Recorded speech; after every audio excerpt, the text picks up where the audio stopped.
అందరికీ పేరు పేరున వేదిక ముందున్న పాత్రికేయ మిత్రులకు కూడా హృదయపూర్వకంగా నమస్కారం. మీ ఆవేశము మీ ఉత్సాహం చూస్తూ ఉంటే తప్పకుండా తొందరలోనే గద్వాలలో మీ ఎమ్మెల్యే గారు పార్టీ మారి మోసం చేసిన దానికి ఉప ఎన్నిక రావాలి. మళ్ళీ ఖచ్చితంగా మన గులాబీ జెండా ఎగరాలి. ఖచ్చితంగా ఒక సామాన్య కార్యకర్తను పెట్టి ఒక నాయకుడిని పెట్టి తప్పకుండా అక్కడ గులాబీ జెండా మీరు ఎగరేస్తారనే నమ్మకం కూడా నాకు కలుగుతా ఉంది. నిజంగా గత 18 నెలల పరిపాలన చూస్తే మనందరికీ ఒక విషయం స్పష్టంగా అర్థమైంది, రాష్ట్రంలోని ప్రజలకు కూడా స్పష్టంగా అర్థమైనది. ఈ శతాబ్దపు అతిపెద్ద మోసం ఏదన్నా ఉంది అంటే కాంగ్రెస్ పార్టీ ఇచ్చిన అభయహస్తం అనే మేనిఫెస్టో.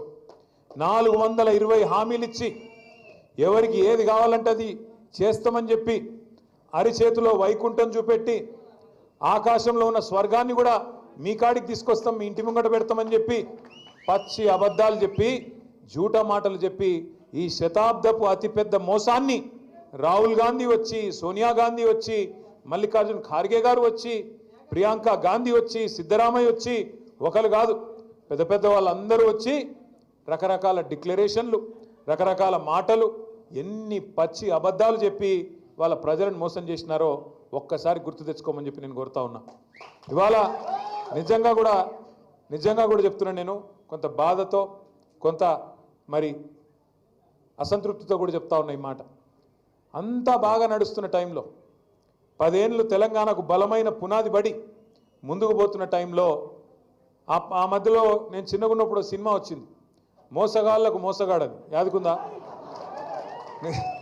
ఎందుకంటున్నా అంటే నేను అనుకున్న చూసి రేవంత్ రెడ్డి స్వయంగా చెప్తున్నాడు కదా, ప్రజలు మోసం చేయాలనే కోరుకుంటారు, మోసపోవాలనే కోరుకుంటారు, మోసగాళ్ళనే నమ్ముతారు అని రేవంత్ రెడ్డి స్వయంగా చెప్తున్నాడు కదా, నమ్మరేమో అనుకున్నా.